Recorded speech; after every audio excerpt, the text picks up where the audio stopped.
저는 세상에서 가장 달콤한 위로라는 제목으로 시편 23편을 강의하려고 합니다. 저희가 한 6개월 전에 이 말씀을 들으셨는데요. 저는 이 시편 23편을 지금 세 번째 설교합니다.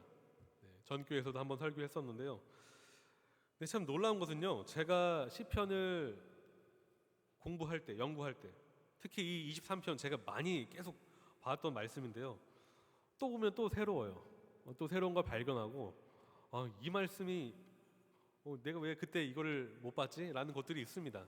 참 말씀이 좀 신비로운 것 같아요. 그런 면에서 시편 23편이 저한테는 그런 말씀입니다. 우리 인생들이 가장 위로가 되는 소식, 격려가 되는 소식, 용기를 주는 소식, 희망을 주는 메시지가 있다면 저는 시편 23편이라고 생각을 합니다. 왜냐하면 다윗은 23편에 여호와는 나의 목자시니라고 처음부터 말하기 때문입니다. 여호와는 나의 목자시니. 성령님은 다윗의 입술을 통해 그 높고 높으신 여호와, 만왕의 왕 여호와, 창조주이신 그 여호와께서 목자의 직분을 취하셨다라고 그렇게 이야기합니다. 찰스 스펄전 목사님의 고백처럼 이 얼마나 놀라운 낮아지심인가요?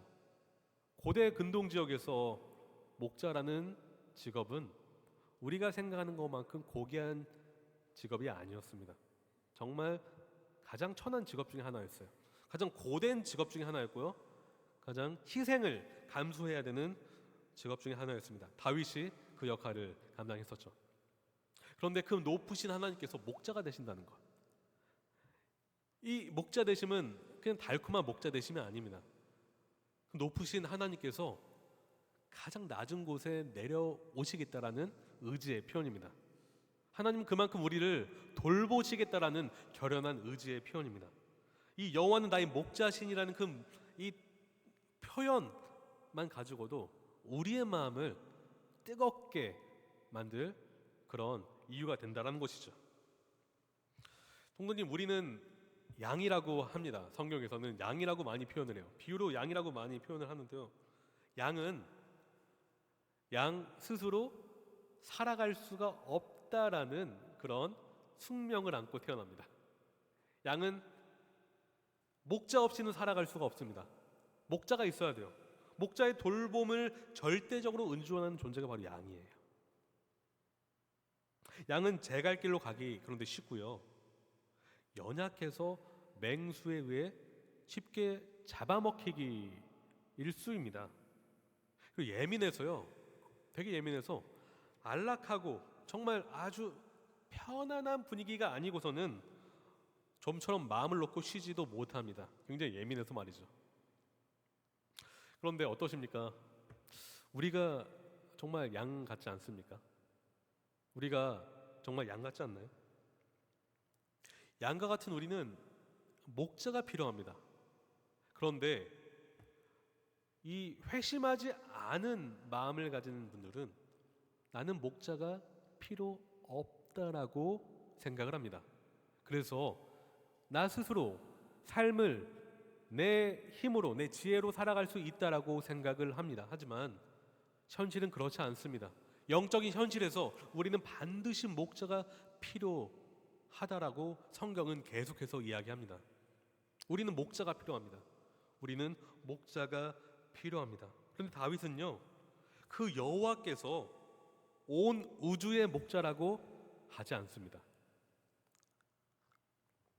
다윗은요, 여호와께서 온 열방의 목자라고 하지 않습니다.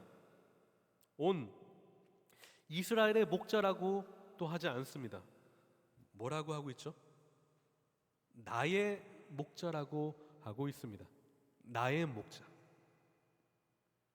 온 우주의 통치자께서 모든 열방을 다스리시는 그 왕께서 가장 보잘것없는 양 같은 우리를 집중하시는, 우리만 바라보시는 목자시라는 것입니다.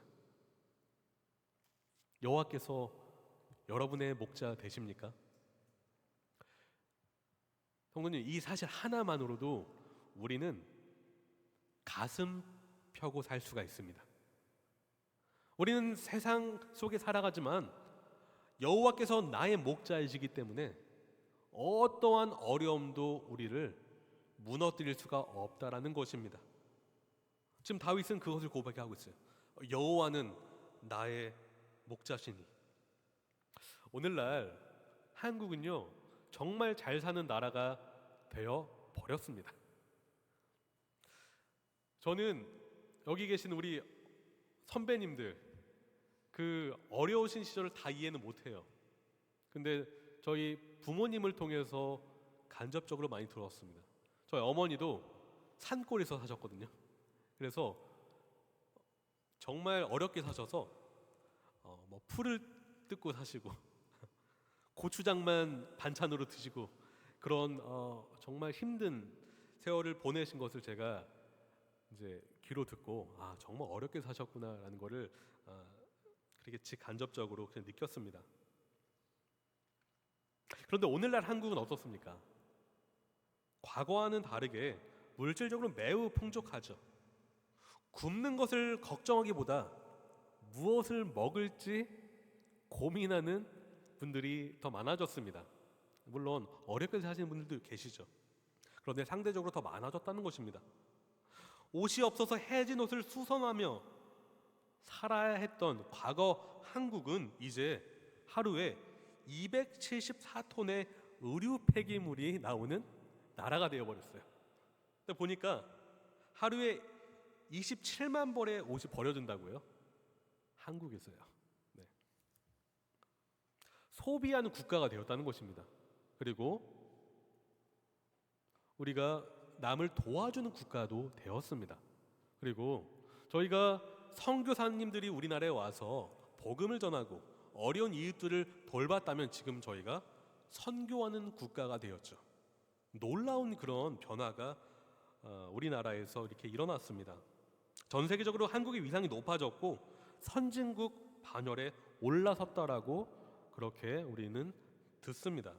그러나 우리는 풍족하고 물질적으로 풍족하고 여유가 있어졌지만 어찌된 영문인지 정신적으로 심적으로는 더 빈곤해진 것 같습니다.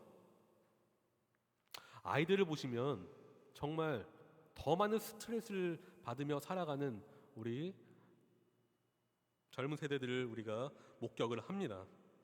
상대적인 빈곤, 상대적인 궁핍 속에서 만족이라는 결승점에서 더 뒷걸음질을 치며 퇴보하며 멀어지고 있다는 것입니다. 여러분, 탐욕이 더 거세질수록 탐욕이 우리의 마음을 주장할수록 만족은 더 사라지는 법입니다. 그렇죠. 어찌된 영문인지 우리는 더 풍족해졌지만 더 탐욕스러워졌고 더 누리는 것이 많아졌지만 만족을 더 모르게 되어 버렸습니다. 다윗을 죽이려 했던 악인들은 탐욕에 눈이 멀어 영적 빈곤함의 늪에 빠져서 더 깊은 수렁 속으로 걸어 들어갔던 것처럼 말이죠. 그런데 원인은 무엇인 줄 아세요? 목자가 없기 때문입니다. 그 원인은 인도하는 목자가 없기 때문입니다. 그 목자의 음성을 따라 살아가지 아니하고 나 스스로의 생각을 쫓아 살아갈 때 우리는 탐욕의 길을 걸을 수밖에 없습니다. 만족할 수가 없습니다. 자족할 수가 없습니다. 지금 누리고 있는 것에 감사하고 기뻐하지 아니하고 목자가 없다면 더 큰 것을 원하고 요구하는 삶을 살 수밖에 없습니다. 하지만 다윗과 같은 믿음의 사람은 달라야 할 줄로 믿습니다. 우리에게는 누가 계시죠? 여호와, 그분이 목자이시기 때문입니다. 다윗의 고백은 여호와는 나의 목자시니 내게 부족함이 없으리로다. 여기서 말하는 부족함이 없다라는 것은 일시적으로 좀 채워졌다라는 뜻이 아닙니다. 지금 뭔가 상황이 급변해서 내가 원하던 것이 지금 응답됐어라고 말하는 것이 아닙니다. 그가 말하는 것은요, 풍성하다. 나는 만족스럽다. 온전히 만족한다. 나는 부족한 게 전혀 없다라고 말하는 것입니다. 그 이유가 무엇입니까? 여호와가 나의 목자이시기 때문입니다. 중요한 것은 우리가 여호와와 어떤 관계를 맺고 있느냐는 것이 우리의 만족을 결정한다는 것이죠. 우리의 만족은 내가 하나님과 어떠한 관계를 맺고 있느냐에 따라서 달라집니다. 우리의 만족은 우리의 마음에서부터 출발합니다. 우리의 마음에서부터 출발하는데 그 마음의 만족은 여호와와의 관계에서 시작된다는 것을 여러분 기억하십시오. 그런데 여호와께서 나의 목자이실 때 재정적인 어려움이 찾아올지라도, 질병이 우리 육신을 심히 괴롭힐지라도, 가장 연약해질 때, 심지어 죽음이 우리를 빈곤하다라고 정죄할 때에도 우리는 빈곤하지 않은 존재로 드러날 수가 있습니다. 여호와가 나의 목자이시라면 말이죠.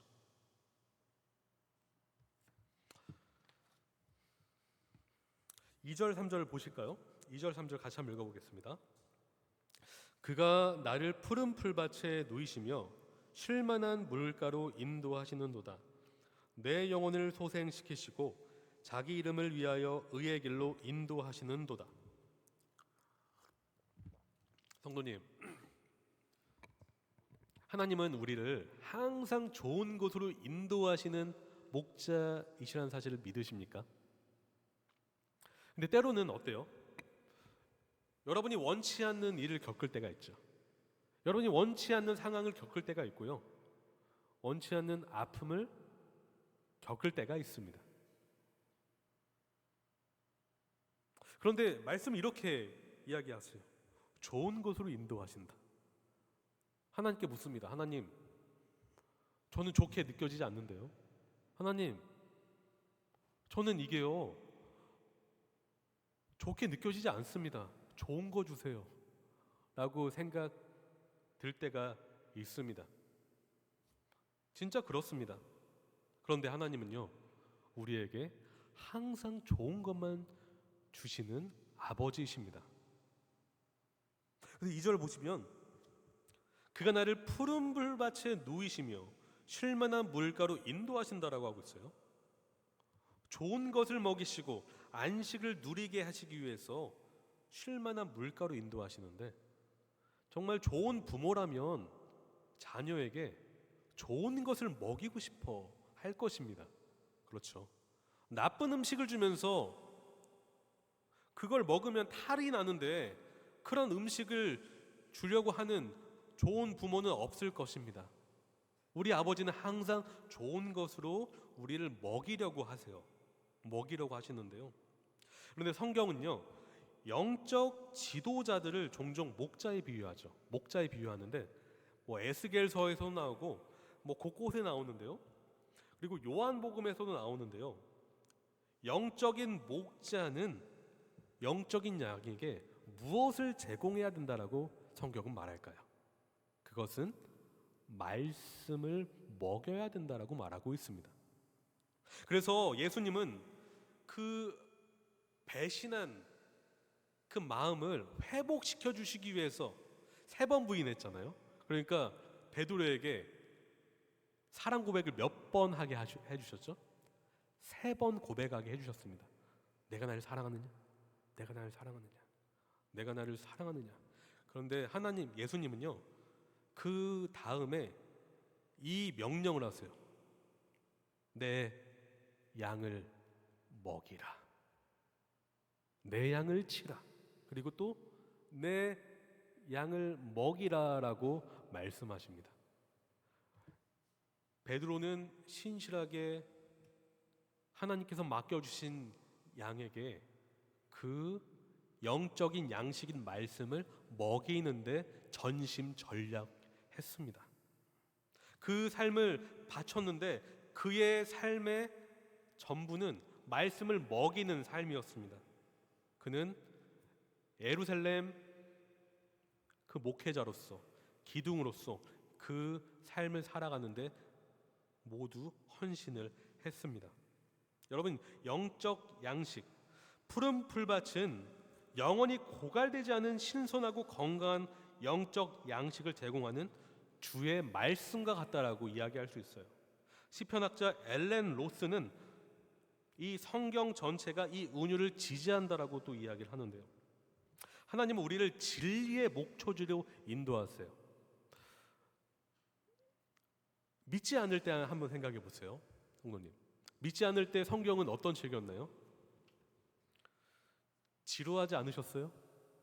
누가 저도 보고 싶지 않은 책이지 않으셨습니까? 저도 그랬습니다. 저는요, 다른 책은 봐도 성경만큼 읽지 않으리라는 마음을 가지고 있었어요. 이거 왜 읽습니까? 이 두꺼운 책을. 근데 제가요, 예수님 믿고 싶은 마음이 생겨날 때 너무 신기하게 성경이 너무 읽고 싶은 거예요. 시키지 않았는데 성경을, 제가 군대 2년 동안 성경을 계속 봤습니다. 하나님 알고 싶으니까요. 근데 제가 나중 돼서 알게 된 것은 하나님께서 인도하셨다는 것을 깨달았습니다.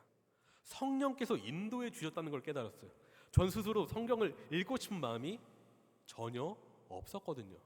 근데 성령께서는 제 마음을 주장하셔서 이 진리의 말씀으로 인도해 주셨습니다. 지금 그래서 이 말씀을 전하는 목사로 세워주셨잖아요. 그렇죠? 하나님은 우리를 진리의 목초지로 인도하시는데 그 진리의 목초지가 어디라고요? 말씀입니다. 우리가 하나님의 그 안식을 누리기 위해서는 어디로 가야 된다고요? 말씀 속으로 들어가야 합니다. 우리가 하나님의 그 위로와 하나님이 주시는 그 안식을 경험하기 위해서는 진리의 목초지인 말씀 속으로 들어가야 합니다. 그런데 놀랍게도 우리가 이 말씀 속으로 들어갈 때 하나님은요, 놀라운 은혜를 부어주세요. 정말 놀라운 은혜를 부어주시는데 성령께서 이 말씀을 깨닫게 해주실 때 실타래처럼 얽혀있던 우리 마음이 갑자기 풀리고, 상황은 변하지 않았지만 우리 마음이 평안하고, 관계 속에서 있었던 그 어려움에 해결책이 보입니다. 말씀이 우리를 지혜롭게 만들어주기 때문입니다. 말씀이 없었다면 우리 모두는 죄악의 길로 걸어 들어갈 것이었지만 하나님은 우리를 사랑하심으로 말씀으로 인도해 주심으로 의의 길로 걸어가게 하셨습니다. 우리는 죄악의 길로 걸어갈 수밖에 없지만 지금 우리는 어디로 가고 있습니까? 의의 길로 한 발짝 두 발짝 걷고 있습니다. 왜냐하면 여호와께서 나의 목자이시기 때문입니다. 여호와께서 우리의 목자이시기 때문에 우리를 인도하신다는 것입니다. 여러분이 깨닫지 못하는 그 순간에도 여러분은 이끌림 당하고 있습니다. 인격적으로 하나님은 여러분을 진리로 이끌어 주고 계십니다. 저는요, 그리스도인, 그러니까 기독교인의 삶이 무엇입니까? 라고 묻는다면 저 이렇게 말하고 싶어요. 그리스도인의 삶은 계속해서 회복하는 삶이다 라고 말이죠. 우리는 회복이 필요해요. 우리는 구원받은 존재이지만 계속해서 회복해야 될 존재입니다. 왜냐하면 우리는 세상 속에 살아가면서 넘어지고 엎어지고 때로는 죄를 지으면 안 되지만 죄를 짓기도 하고, 하나님 앞에서 하나님 말씀을 따르지 않는 그 불순종의 삶을 살 때가 있고, 또한 관계 속에서 상처를 받고 어려움을 당할 때가 있기 때문이다. 우리는 계속해서 회복을 해야 되는데요. 저는 기독교 상담의 대가이자 지금은 이제 천국에 계신 데이비드 폴리슨 교수라는 분이 계신데요. 그가 쓴 책을 제가 굉장히 감명 깊게 읽은 적이 있습니다. 그런데 그분은 참 굉장히 훌륭한 교수이시자 목회자이셨음에도 불구하고 굉장한 스트레스에 빠진 적이 있다라고 고백을 합니다. 아내와 그는 여러 가지 일들로 인해서 극심한 스트레스, 주의 산만, 책임감이 없는 집착, 만연한 불안, 짜증, 온갖 불평에 휩싸인 적이 있었다라고 솔직하게 고백을 합니다. 예, 저는 참 이런 분들이 좋아요. 솔직하게 고백을 하니까요. 그러니까 나만 그런 게 아니구나라는 생각을 하거든요. 근데 그분이 신명기 32장 10절에서 12절을 보면서 말씀이 이 부부를 위로하고 다시 회복했다라는 고백을 하는데요. 신명기 말씀이 이것입니다. 여호와께서 그를 황무지에서 짐승이 부르짖는 광야에서 만나시고 호위하시며 보호하시며 자기의 눈동자같이 지키셨도다. 마치 독수리가 자기의 보금자리를 어지럽게 하며 자기의 새끼 위에 너풀거리며 그의 날개를 펴서 새끼를 받으며 그의 날개 위에 그것을 없는 것 같이 여호와께서 홀로 그를 인도하셨고 그와 함께한 다른 신이 없었도다. 이분은 고백합니다. 하나님은 예레미야 31장 33절에서 약속하셨던 것처럼 이 신명기 말씀을 우리 부부의 마음에 새겨주셨다. 성령님은 아주 오래전에 쓰인 이 구절을 통해 한겨울 1월의 어느 날 필라델피아 작은 시골에 있는 나에게 말씀하셨다. 여러 근심으로 혼란스러웠던 생각을 정리해 주셨고 믿음을 회복시키셨으며 순종하고 싶은 마음을 주셨다. 이 신명기 말씀은 고린도전서에서 표현한 대로 우리를 깨우치기 위하여 기록되었다는 것을 절실히 깨달을 수 있었다. 그리고 또 말합니다. 또한 독수리가 둥지한 새끼 위에 너풀거리는 이미지도 마음에 와닿았다. 나를 보호하는 손길이 나를 감싸고 있는 것처럼 느껴졌다. 나는 이전에 물소리들이 그러한 행동을 하는 것을 본 적이 있었다. 그와 같이 주님이 그의 백성을 감싸주시고 주위를 맴도시면서 사랑스러운 백성들을 인도하신다. 그날 이 작은 경험을 통해 주님은 우리 부부의 삶의 태도를 바꾸어 주셨다. 주님은 우리 각자에게 그리고 우리 두 사람 모두에게 필요했던 것을 채워주셨다. 우리 마음을 위로하시고 모든 선한 일과 말을 통해 각자를 굳건하게 세워주셨다.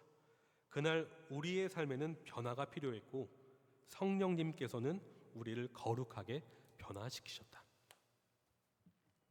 이처럼 하나님은 말씀을 통해서 우리를 회복시키십니다. 성도님께서도 어떠한 힘든 일, 어려운 일, 정말 풀 수 없을 것만 같은 그러한 상황에 직면하셨을 때 말씀으로 하나님께 물어보세요. 하나님, 말씀으로 저를 위로해 주십시오. 하나님, 말씀으로 저를 회복시켜 주십시오. 하나님은 반드시 응답하실 것입니다. 성령께서 여러분의 마음을 치유하여 주실 것입니다. 그런데 심지어 다윗은요, 죽음마저도 그를 좌주지 못한다라는 그런 고백을 하고 있어요. 4절을 보실까요? 4절을 보시면 이렇게 고백합니다. 내가 사망의 음침한 골짜기로 다닐지라도 해를 두려워하지 않을 것은 주께서 나와 함께 하심이라. 여기서 사망의 음침한 골짜기라고 하고 있잖아요. 그런데 여기서 음침한이라고 번역된 단어는 본래 그늘, 그림자라는 명사입니다. 그런데 여기서는 음침한으로 이제 이렇게 번역이 됐죠. 그러니까 직역을 하면요, 사망의 그림자 골짜기라고 직역을 할 수 있어요. 여러분, 그림자는 실체가 아닙니다. 실체가 존재한다는 것을 알려주는 표지 역할을 합니다. 그림자는 우리를 없앨 수가 없습니다. 그림자는 우리의 삶을 가로막을 수가 없습니다. 그림자는 그림자일 뿐입니다. 하지만 믿음의 사람에게만 그림자로 인식이 됩니다. 회심하지 않은 분들은 안타깝게도 죽음을 죽음으로만 인식할 수밖에 없습니다. 하지만 우리 믿는 사람에게 죽음은 그림자와 같다라는 것입니다. 우리에게 죽음은 우리를 주장하지 못하는 그림자로 서 있을 뿐입니다. 그림자는 우리를 물어뜯을 수 없고요, 짓밟아 깔아뭉갤 수가 없습니다. 믿는 자에게 그림자는 그림자일 뿐입니다. 왜냐하면 실체는 우리의 목자 되신 여호와 하나님이시기 때문입니다. 빛의 주인이시며 생명의 주인이신 여호와께서 우리와 함께한다라고 다윗은 고백하고 있습니다. 여러분, 죽음과 같은 상황은요, 심지어 죽음마저도 우리에겐 무엇으로 여겨져야 된다고요? 그림자로 여겨져야 한다라는 것입니다. 여러분, 삶 속에서 정말 어려운 상황이 닥칠 때 마음속으로, 사람들 있을 때 하시면 오해받을 수 있잖아요. 너는 그림자야 라고 한번 선포해 보십시오. 너는 그림자일 뿐이야. 나를 주장하지 못하고 나를 깔아뭉갤 수 없으며 나를 짓밟을 수 없는 능력 없는 그림자일 뿐이야 라고 선포해 보십시오. 심지어 죽음도 여러분을 없앨 수가 없습니다. 여러분, 패배와 멸망은 우리에게 영향을 끼칠 수 없는 그림자일 뿐입니다. 왜냐하면 여호와께서 우리의 목자이시기 때문입니다. 여호와께서 우리와 함께 하시기 때문입니다. 5절 보실까요? 주께서 내 원수의 목전에서 내게 상을 차려주시고 기름을 내 머리에 부으셨으니 내 잔이 넘치나이다. 한번 생각해 보십시오. 지금 전쟁 중입니다. 적군이 지금 우리 코 앞까지 쳐들어왔어요. 그런데 잔치상이 벌어진 상태예요. 지금 잔치상. 누가요? 하나님께서 잔치를 베풀어 주셨어요. 지금 앞에 적군이 코앞까지 왔는데 우리 진영은 평온합니다. 왜냐하면 하나님이 만찬을 베풀어 주셨기 때문입니다. 이 극명한 이 대비가 보이십니까? 적군은 우리를 무찌르려고 왔지만 아무것도 할 수가 없는 이유는 하나님은 우리를 손님으로 초대하셔서 우리에게 만찬을 베풀어 주시는데, 고대 근동 지역에서 호스트가 손님을 초대했을 때 그 손님의 안위를 책임져야 되는 그런 역할을 했었어야 됐습니다. 다윗은 지금 그것을 말하고 있어요. 하나님은 우리를 책임져 주시는데, 그런데 어떻게 책임져 주신다고요? 기쁨을 제공해 주시고 평강을 제공해 주신다라고 말하고 있습니다. 기름을 부어 주신다. 이 기름은 축복의 기름입니다. 축복을 상징하는 기름입니다. 복이 철철 넘치다 못해 잔이 흘러 넘치고 있어요. 기쁨이 우리 안에 흘러 넘치는데 적군이 적이 앞에 와도 우리는 기뻐할 수 있는 이유는 하나님이 우리를 지켜주시기 때문이라 말하고 있습니다. 모든 이 말씀이 지금 6절로 지금 정리가 되는데요. 우리 같이 한번 읽어볼까요? 6절 같이 한번 읽어보겠습니다. 내 평생에 선하심과 인자하심이 반드시 나를 따르니 내가 여호와의 집에 영원히 살리로다. 제가 전에도 말씀드린 적이 있습니다. 지금 다윗은요, 내 평생에 선하심과 인자하심이 반드시 나를 따른다라고 하고 있는데요. 여기서 선하심, 하나님의 선하심, 보통 우리가 그렇게 생각하는 하나님의 그 선하신 계획, 항상 옳은 계획, 선한 계획, 그런 선하심이 우리의 인생을 따라온다라고 하고 있고요.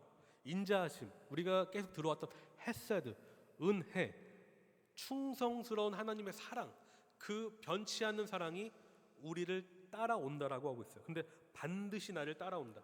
이것은 추격하다라는 의미가 있습니다. 추격하다. 보통 추격할 때 누가 누굴 추격하죠? 적이 그 표적을 죽이려고 할 때 추격을 합니다. 사냥꾼이 사냥감을 추격하든 말이죠. 그런데 놀랍게도 지금 누가 추격한다라고 하고 있어요? 목자이신 여호와께서 추격하신다라고 하고 있어요. 생각해 보세요. 하나님이 빠르실까요? 적이 빠를까요? 하나님이 항상 빠르십니다. 항상 하나님이 빠르십니다. 항상 하나님이 먼저 도착해 계십니다. 다윗은 이 사실을 깨달았어요. 평생에 다윗처럼 도망치는 삶을 산 사람이 없죠.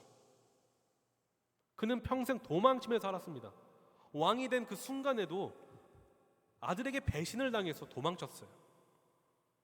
도망치고 또 도망쳤습니다. 눈물을 흘리며 도망쳤습니다. 그런데 그는 깨닫습니다. 하나님이 항상 먼저 와 계셨다라고 말이죠. 사냥꾼이 사냥감을 아무리 잡으려고 빨리 달려와도 하나님은 전속력으로 달려오시기 때문에 가장 빨리 그 앞에 계셨습니다. 이것이 하나님이 함께 하신다라는 의미입니다. 여러분, 하나님이 가장 빨리 우리 앞에 오시는 이유는 무엇입니까? 우리를 사냥감처럼 여기셔서 우리를 죽이시려고 오시는 것입니까? 아니죠. 하나님은 우리를 보호하시기 위해서 오십니다. 하나님은 우리를 살리시고 회복시키시고 채우시고 만족해 하시고 기쁨의 찬양을 부르게 하시기 위해서 먼저 오십니다. 어쩌면 우리가 지금 이렇게 예배 드리는 것, 찬양하는 것 고백할 수가 있어요. 하나님의 은혜 때문이라고 말이죠. 우리는 은혜 때문에 찬양합니다. 은혜 때문에 예배를 드립니다. 다윗은 그래서 이제 도망치지 않습니다. 어디로 갈까요? 보실까요? 인자하심이 반드시 나를 따르리니 내가 여호와의 집에 영원히 살리로다. 이게 마지막 고백이에요. 그는 도망치지 않습니다. 거주합니다. 그가 평생 살아야 할 그 안식처에 다다르게 됐는데 그것이 바로 여호와의 품이라는 것입니다. 그 여호와의 품에서 그는 거주하고 살아갑니다. 그는 깨달아요. 나의 최고의 안식처는 하나님의 품이라고 말이죠.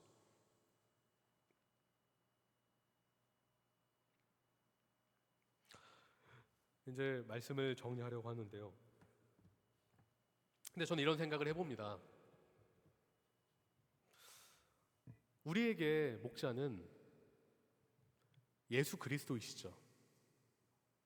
그런데 그 예수 그리스도를 뜨겁게 만나고 그 예수 그리스도 안에서 안식과 평안을 누릴 수 있는 하나님의 집이 어디인가요? 오늘날 바로 교회입니다. 우리는 교회 공동체 식구들과 하나님의 은혜를 더 누리고 경험하고 주 안에서 기쁨을 누려야 합니다. 우리가 교회 안에서 하나님이 주시는 이 햇새들을 더 경험할수록 우리의 공동체는 하나님을 향한 사랑이 더 깊어질 줄로 믿습니다. 오늘 수요 예배에 나오셔서 하나님을 예배하러 와주셔서 참 감사합니다. 동무님, 우리 같이 이 하나님을 계속 찬양합시다. 계속 하나님을 높여드립시다.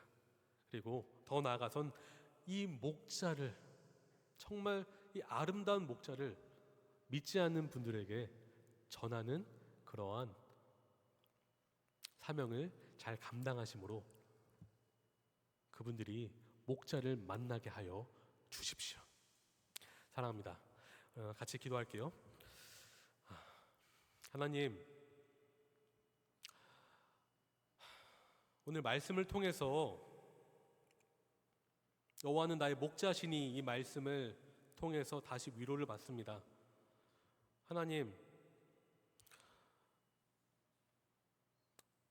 정말 어려운 상황들, 우리가 겪는 그 환난의 상황들, 고난의 상황들, 각자 저마다 다 다릅니다.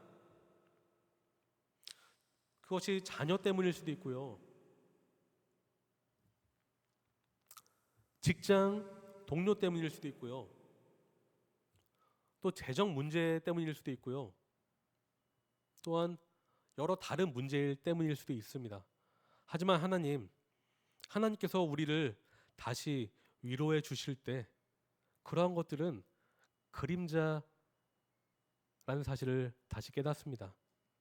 하나님, 주께서 우리의 목자이시니 우리는 부족하지 않는다는 사실을 다시 알려주셔서 감사합니다.